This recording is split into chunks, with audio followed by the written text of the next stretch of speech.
नीतीश कुमार के ना बचाता हूं ना फंसाता हूं भ्रष्टाचार में किसी को, इस पर यह सवाल खड़ा करता है क्या अब अपने ही सांसद का इस्तीफा वो लेंगे। निश्चित तौर पर यहां नियमों को ताक पर ही रखा गया, बल्कि ठेंगा भी दिखाया गया जो प्रक्रिया टेंडरिंग का होता है।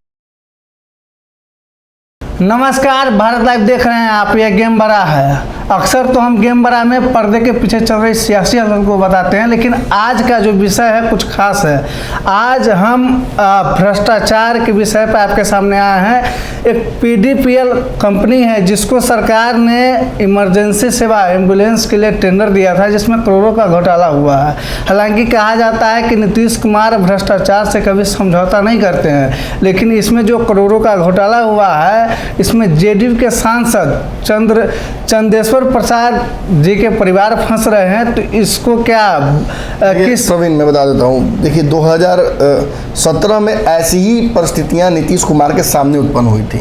यक्ष प्रश्न बन गया था कि तेजस्वी यादव पर भ्रष्टाचार का आरोप लगा है, मॉल मिट्टी घोटाला, फिर जो IRCTC घोटाला। इसके जद में जब फंसने लगे तेजस्वी यादव, उन पर आरोप सिद्ध करने के लिए लगातार छापेमारी होने लगी, तो कहीं ना कहीं तेजस्वी यादव के इन परेशानियों में नीतीश कुमार ने उनका साथ नहीं दिया। नीतीश कुमार ने तब कहा था ना किसी को फंसाता हूं ना किसी को बचाता हूं। हालांकि आज तेजस्वी के साथ वो पुनः वापस आ गए हैं, लेकिन उस वक्त उन्होंने तेजस्वी यादव पर यह दबाव डाल दिया था, जैसे कि आज मांझी के पुत्र पर डाला है। History repeats itself. आज मांझी जी के पुत्र पर दबाव डाल दिया कि इस्तीफा दे दो चले जाओ। वैसे ही कल तेजस्वी यादव पर था इस्तीफा का तलवार, और तेजस्वी ने इस्तीफा नहीं दिया, सरकार गिरा दिया उन्होंने। तो अब क्या है कि देखिए चीजें घूम कर आती हैं जी। Things have a way to come back जी। अब वो वापस आ गई है, और अब नीतीश कुमार के करीबी माने जाने वाले चंदेश्वर चंद्रवंशी जो कि सांसद हैं इनके, उनके परिवार और उन पर लग गया है आरोप। 1600 करोड़ का आरोप है ये बड़ा घोटाला है। इस घोटाले में केवल घोटाला ही नहीं है, बल्कि नियमों को ताक पर रखकर, न्यायालय के न्याय की अवहेलना करके, जो बिहार में टेंडर और जो ठेका का सिस्टम है उसको ताक पर रखकर नियमों को बदलाव कर दिया गया है। और जो टेंडर दिया गया वो सांसद के परिवार के सदस्य हैं। ऐसे में नियमों को ताक पर रखकर, सरकारी तंत्र को ठेंगा दिखाकर यदि ऐसी परिस्थितियां लाई गई हैं, तो इससे नीतीश कुमार कैसे रिएक्ट करेंगे ये मजेदार होगा। क्योंकि जब टेंडर मिला था तब बिहार में भाजपा और नीतीश कुमार की सरकार थी, और उस वक्त मंगल पांडे स्वास्थ्य मंत्री थे। 2000 से कुछ ज्यादा एम्बुलेंस जो पूरे बिहार में घूमती है, 102 नंबर एम्बुलेंस जिसको कहते हैं इमरजेंसी, उस एम्बुलेंस की सेवाएं लेने के लिए निःशुल्क तौर पर आप रजिस्ट्रेशन कर सकते हैं, निबंधन कर सकते हैं, लेकिन उसके रख रखाव के लिए एक बड़ी व्यवस्था की आवश्यकता पड़ती है। एक बड़ा कॉल सेंटर होना चाहिए, लाइफ सपोर्ट वाले एम्बुलेंस होने चाहिए, उनकी सर्टेन मानक स्थिति होनी चाहिए। आज तक इस भ्रष्टाचार के आरोप में सबसे बड़ा आरोप जो है वो ये समझिए कि आज तक कोई भी कंपनी अकेले टेंडर नहीं ले पाई थी। मैंने बॉम्बे की इतनी बड़ी कंपनी जो सहयोग नाम है उसका क्या, वो टेंडर सम्मान फाउंडेशन, वो मिलकर लेती थी इसी कंपनी के साथ। जो पीडी क्या नाम आपने बताया, पीडीपीएल, इसके साथ मिलकर वो लेती थी कॉन्ट्रैक्ट, लेकिन एकाएक उसको छांट दिया गया और टेंडर की प्रक्रिया को पूरा कर दिया गया। एकमात्र टेंडरर के बावजूद नियमों को ताक पर रखा गया, और जो न्यूनतम बोली लगी थी उसके हवाले में, उसके हक में ये कर दिया गया। निश्चित तौर पर यहाँ नियमों को ताक पर ही रखा गया, बल्कि ठेंगा भी दिखाया गया जो प्रक्रिया टेंडरिंग का होता है। और जो जनता को परेशानियां होती हैं, आपने देखा था कोरोना के दौरान कितनी समस्या हुई थी, बहुत समस्या। पप्पू यादव ने एक्सपोज कर दिया था कि छपरा में पड़ी हुई हैं गाड़ियां, राजीव प्रताप रूडी के हाथ में एम्बुलेंस, उसको लेकर विवाद भी हुआ था। फिर आपने देखा किस तरीके से पप्पू यादव की गिरफ्तारी भी हो गई सारे मामले में। निश्चित तौर पर नीतीश कुमार के ना बचाता हूं ना फंसाता हूं भ्रष्टाचार में किसी को, इस पर यह सवाल खड़ा करता है। और ये भी खड़ा करता है कि क्या अब अपने ही सांसद का इस्तीफा वो लेंगे, क्योंकि जो नियमों को ताक पर रखने के अलावा 4 बड़े आरोप हैं, वो हम एक करके आपको बताएंगे। दरअसल मीडिया में रिपोर्ट्स आ रही हैं कि पीडीपीएल जदयू सांसद चंद्रशेखर प्रसाद चंद्रवंशी के रिश्तेदार की कंपनी है। चंदेश्वर जो है वो मौजूदा में जहानाबाद के सांसद हैं। इस कंपनी से सांसद के कई रिश्तेदार निदेशक पद पर रहे हैं। इनमें सांसद के बेटे सुनील कुमार की पत्नी नेहा रानी, सांसद के बेटे जितेंद्र कुमार की पत्नी मोनालिसा और सांसद के बहनोई योगेंद्र प्रसाद निराला इस कंपनी के एक तरह के घर घर की ही कंपनी कहा जाएगा इसे, क्योंकि इसमें सांसद पुत्र और उनकी 2 बहुएं सीधे तौर पर जुड़ी हुई हैं। जी जी। यह भी सामने आया है कि इस कंपनी को बिहार में एम्बुलेंस चलाने के लिए दूसरी बार ठेका मिला है। इस बार ठेके के लिए पीडीपीएल ने अकेले ही दावेदारी की थी।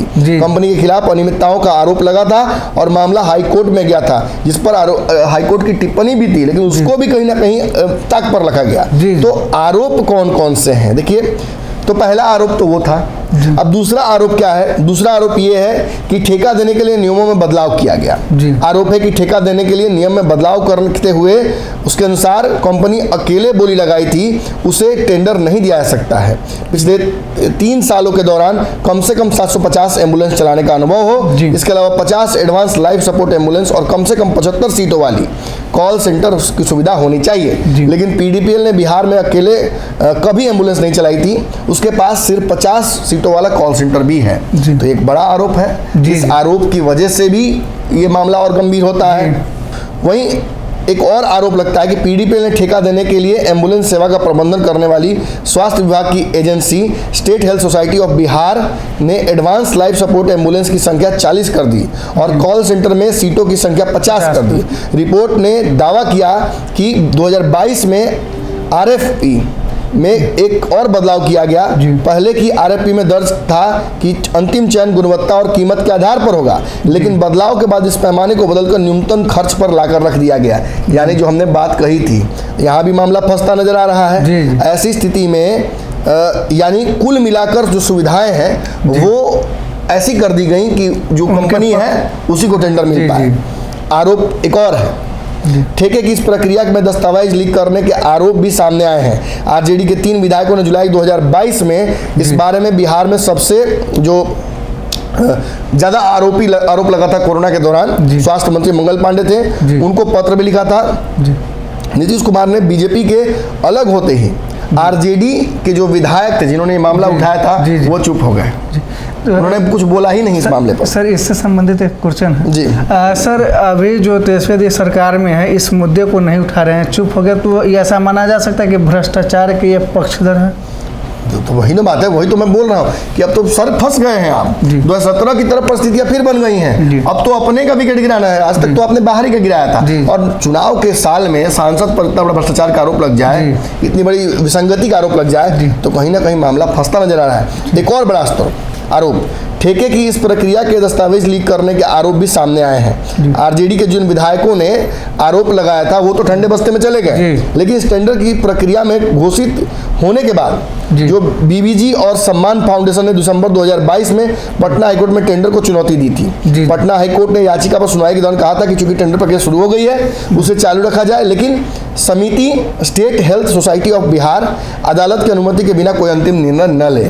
लेकिन क्या किया गया, इस कोर्ट की जो फैसले है उसको भी नहीं माना गया, और जहां तक सुप्रीम कोर्ट के पटना हाई कोर्ट के मामले के निस्तारण की बात है तो उस आदेश को स्पष्ट नहीं दिखाया गया, और सुप्रीम कोर्ट के आदेश ने हाई कोर्ट के आदेश पर रोक नहीं लगाई, बल्कि अन्य पहलुओं पर विचार करने को कहा था।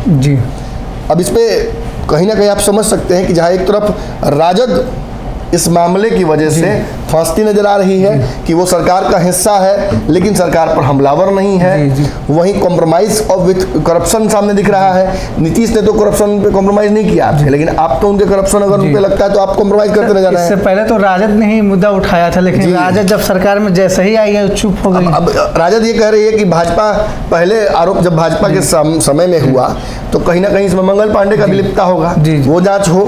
और अगर बात जदयू की है तो भाई जो टेंडर ठेका का प्रक्रिया है, जो नियम बदलाव किया गया, तो नियम बदले हुए नियम तो होते हैं ना, नियमों के आधार पर ही हुआ है। तो अब ये सरकार के मामले में जाए, सरकार इसे समझे, लेकिन कहीं ना कहीं चूंकि मामला इतना बड़ा है और चुनावी साल भी है, तो ऐसी परिस्थिति में ये नीतीश कुमार के लिए गले की हड्डी बन जाएगी। मुझे पता नहीं क्यों इस पूरे मामले में 2017 वाली फिर से रंगत नजर आने लगी है। नीतीश कुमार अगर बैकफुट पर जाते हैं तो निश्चित तौर पर यहाँ फायदा तेजस्वी का होता दिख रहा है। भाजपा को एक बड़ा मुद्दा मिल गया है, भाजपा इस मुद्दे पर तेजस्वी यादव और नीतीश कुमार दोनों को कटघरे में खड़ा करने की कोशिश करेगी। तो ये गेम बना था जिसमें हमने आपको बताया कि भ्रष्टाचार का सपोर्ट कौन लोग कर रहे हैं और नीतीश कुमार इसका कैसे किस प्रकार से इसका पर्दाफाश करेंगे। तो बने रहिए भारत लाइव के साथ। इस प्रकार की खबरों के लिए धन्यवाद। अगर ये वीडियो पसंद आई और वह बिहार के राजनीति और बिहारियत से सरोकार रखेनी तो सब्सक्राइब बटन दबा के चैनल के सब्सक्राइब कर ली। ओजे एगो घंटी बा, ओकरा बटन दबा देला से कुल सटीक और मारक खबर रुआ मुफ्त में मिल जाई। अगर रुआ पत्रकारिता के हमनी के नया प्रयोग में सहयोग कर चाहतानी तो ज्वाइन बटन दबा दी। पेटीएम नंबर नोट कर ली 9386816700। धन्यवाद।